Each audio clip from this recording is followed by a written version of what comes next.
오늘도 이 새벽 깨어 나오신 사랑하는 성도님들, 우리를 말씀으로 인도하시는 주님의 은혜가 오늘 우리 삶 가운데 가득하기를 주의 이름으로 축복합니다. 여러분, 누군가 나의 잘못을 드러내는 그 일들을 행하고 있다면 여러분들은 어떻겠습니까? 아마 나의 잘못이나 과오는 계속 감추고 싶은 것이지 드러내고 싶어하는 사람은 아무도 없을 것입니다. 오히려 내가 잘했던 것, 아니면 내가 칭찬받을 만한 것들이 있다면은 그것이 드러나지기 원하는 것이 우리 인간의 마음일 것입니다. 역대기 말씀을 통해서 보면은 우리가 다윗의 이야기를 지금 쭉 살펴보고 있는데, 이 다윗의 이야기를 살펴보면은 다윗은 참 한결같은 사람이고 하나님 앞에 신실한 사람이자 하나님의 말씀에 늘 순종해 나아갔던 모습을 보여주고 있습니다.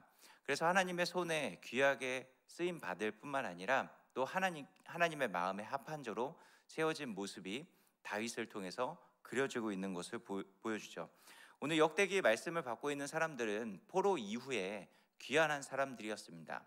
그렇기 때문에 이제 귀환하고 나서 우리가 어떻게 하나님을 섬겨야 될지에 대한 고민들을 해나가고 있었던 사람이죠. 그렇기 때문에 이 다윗의 모습을 보면서 이제 우리가 이 다윗처럼 여호와 하나님을 섬겨야 되겠구나라는 어떤 표석으로 삼을 수 있는 존재가 바로 다윗의 모습이었던 것이죠.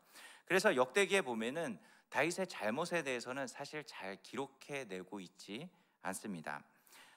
여러분, 다윗이 늘 하나님 앞에 이렇게 정결하고 순결한 모습만 보였던 사람이었나요? 그렇지 않죠. 우리가 잘 아는 밧세바를 범하였던 사건도 있었고, 이 사건으로 인하여서 자신의 충신이었던 우리아를 살인하는 범죄를 저지르기도 했고, 다윗 집안의 여러 가지 혈투의 모습도 보여지고, 또 압살롬의 반역의 모습도 보여졌던 것이 사실 다윗 인생의 여러 가지 과오나 오점들이 남아 있습니다.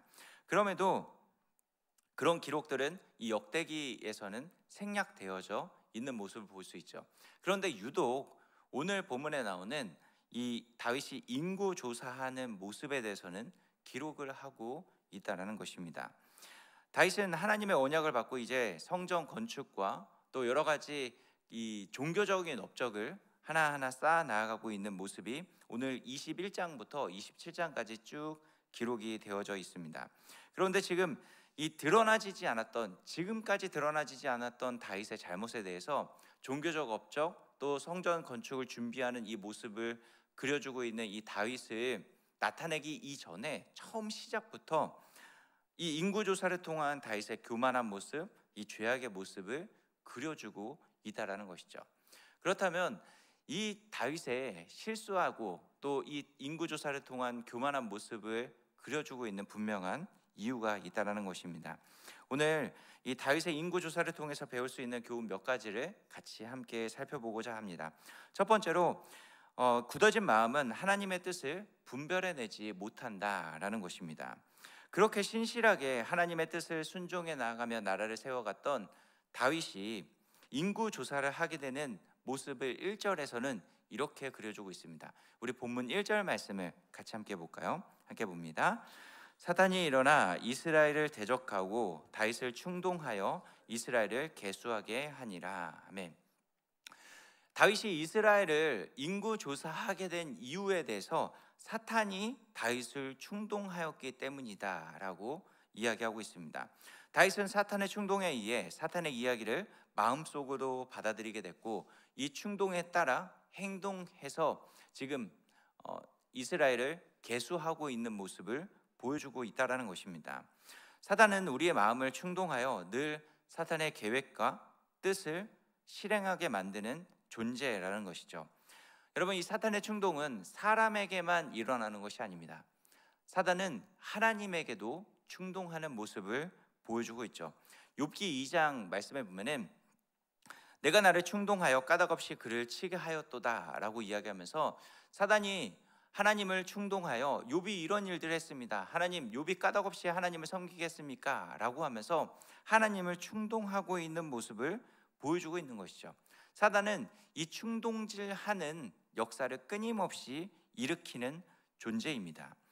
사단이 하나님 앞에서도 충동시키며 우리 인간에게도 나와서 충동질하는 그 모습을 통하여서 우리를 끊임없이 자신의 꾀에 넘어뜨리게 만드는 존재라는 것이죠. 그래서 하나님의 뜻을 따라가지 못하게 만들고 자신의 뜻을 따라가서 늘 자신의 꾀에 넘어뜨리게 만드는 존재가 바로 사단이라는 것입니다. 그런데 다윗에게 이 사단의 충동만 있었을까요? 그렇지 않습니다. 3절 말씀 보면은 요압이 아뢰되 여호와께서 그 백성을 지금보다 100배나 더하시기를 원하나이다. 내 주 왕이여, 이 백성이 다 내 주의 종이 아니니까 내 주께서 어찌하여 이 일을 명령하시나이까? 어찌하여 이스라엘이 범죄하게 하시나이까 하나라고 이야기합니다. 지금 사단의 충동을 받아서 이스라엘을 인구 조사하려고 하는 다윗 왕 앞에 충신인 요압이 서게 됩니다.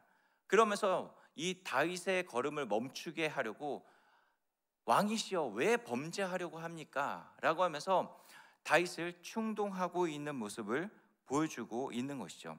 하나님께서 요압을 통해서 다윗에게 말씀하고 있는 것입니다. 이 사단의 충동에 의해서 행하고 일을 하려고 하는 이 다윗을 멈춰서게 위해서 요압의 입술을 통해서 알려주었던 것이죠. 그런데 이 요압의 충동에 다윗은 어떻게 반응을 하고 있나요? 다윗은 오히려 요압을 재촉해서 사단의 충동에만 반응하고 있는 모습을 보여주고 있는 것입니다. 다윗은 사단의 충동에 의해서 한번 마음을 열어주고 이 충동에 반응하여서 행동을 했죠. 이 사단의 충동은 결국 다윗의 마음을 굳어버리게 만들고 하나님의 뜻이 무엇인지 분별하지 못하게 하여서 우둔하고 어리석은 자로 변질되어지게 만들어 버린 것입니다. 여러분, 사단의 충동은 한 번의 범죄로 끝나는 것이 아닙니다. 하나님의 마음에 합한 자였던 다윗의 마음을 굳어버리게 만들어 버린 것이죠. 이 굳어진 마음은 하나님의 뜻을 분별해내지 못하고 미련하고 교만한 자리에 앉아버리게 만든 것입니다. 여러분, 우리에게는 늘 두 가지의 충동이 다가올 것입니다. 하나는 사단의 충동입니다. 사단은 우리를 충동시켜서 사단의 뜻과 꾀를 따르게 만들어버리고 범죄하게 만들어서 우리의 마음을 굳어버리게 만든다라는 것이죠. 또 하나는 성령의 감동입니다. 이 성령의 감동은 우리의 마음을 변화시켜서 하나님의 뜻을 분별하게 만들고 말씀을 깨닫게 하여서 하나님의 사람으로 온전하게 만드는 역할을 하게 하는 것이죠. 여러분, 지금 우리 마음을 두드리고 있는 두 개의 손길이 있습니다. 우리는 지금 어느 곳에 반응을 하며 살아가고 있습니까? 사단의 충동에 넘어가는 것이 아니라 이 성령의 감동으로 하나님의 다스림을 받는 믿음의 삶을 살아가는 저 여러분들이 되어지기를 주의 이름으로 축복합니다. 우리가 성령의 감동을 받기 위해서는 말씀 앞에 서 있어야 한다는 것이죠. 디모데후서 3장 16절 말씀처럼 모든 성경은 하나님의 감동으로 된 것으로 라고 말씀하고 있습니다. 말씀으로 충만할 때 이 성령의 감동에 이끌림을 받는 삶을 살아갈 수 있게 되는 것입니다. 그래서 우리의 마음 문을 두드리고 있는 것이 사단의 충동인지 아니면 진짜 성령의 감동하심의 그 역사인지를 분별해내면서 하나님의 뜻을 늘 순종해 나아가며 성령의 이끌림을 받는 삶을 살아갈 수 있다라는 것이죠. 그렇기 때문에 우리는 늘 말씀 앞에 서 있어야 되는 것입니다. 이제 상반기가 마무리되어져 가고 있는 시점을 우리가 달려가고 있습니다. 올해를 2025년도를 시작하면서 교회에서 여러 가지 일들을 시작을 했습니다. 성경 필사를 했고 또 공동체 성경 읽기를 통하여서 우리가 성경 일독을 해나가자라고 하면서 시작을 했습니다. 여러분, 성경 필사 열심히 하고 계신가요? 네. 이미 마무리하신 분들도 있고 또 지금 열심히 써내려가신 분들도 있습니다. 그리고 공동체 성경 읽기는 잘하고 계십니까? 사실 우리가 여러 가지 목표를 가지고 시작은 하긴 했지만은 우리가 필사를 하고 성경을 통독하고 하는 일들은 사실은 매일 삶 가운데 말씀 앞에 서고자 노력하고자 하는 모습입니다. 성경 읽기를 놓쳤다면은 또 성경 필사를 놓쳤다면은 다시금 시작해 보시기 바랍니다. 일독을 하기 위해서 또 아니면 신약을 완독하기 위해서라는 목표를 위해서가 아니라 우리가 늘 말씀 앞에서 성령의 인도함을 받기 위함이라는 그 깨어있는 신앙을 위해서라도 우리는 늘 말씀 앞에 서 있어야 한다는 것입니다. 오늘 이 인구 조사를 통해서 우리가 깨달을 수 있는 두 번째 교훈은 죄는 하나님께 전적 의탁할 때 해결될 수 있다라는 것입니다. 다윗이 인구 조사를 통해서 하나님께서 이 악하게 여긴다는 사실을 깨닫게 합니다. 하나님께서 이 다윗의 인구 조사를 악하게 여기시면서 이스라엘을 치시죠. 그리고 선교자 갓을 통해서 죄의 형벌을 선택하라라고 말씀하십니다. 3년 기근이든지 석 달을 적군에 피하게 쫓겨 다니게 만들든지 아니면 여호와의 칼에 전염병을 사흘 동안 있게 할 것인지 다윗 앞에 이 세 가지의 선택지를 만들게 하시죠. 그때 다윗은 이렇게 답변을 합니다. 우리 13절 말씀을 같이 함께 볼까요? 13절입니다. 다윗이 갓에게 이르되 내가 공경에 빠졌도다. 여호와께서는 긍휼이 심히 크시니 내가 그의 손에 빠지고 사람의 손에 빠지지 아니하기를 원하나이다 하는지라. 아멘. 다윗은 인구 조사를 통해서 하나님께서 이스라엘을 징계하셨다라는 사실을 깨닫고 스스로 돌이켜서 하나님 앞에 자복하고 자신의 미련함을 고백하긴 했습니다. 그럼에도 하나님은 이 죄악을 그냥 넘기시지 않죠. 그때 다윗은 자신의 죄악을 긍휼이 심히 크신 하나님께 전적으로 의탁하는 모습을 보여주게 됩니다. 그래서 전염병이 돌게 되고 7만 명이라는 사람이 다윗의 죄 때문에 죽게 되어지죠. 죄의 값은 어쩌면 참혹한 현실을 다윗 앞에 만나게 해 주었습니다. 이 참혹한 현실 앞에 다윗은 자신의 죄가 무엇인지 진심으로 깨닫게 되어진 것이죠.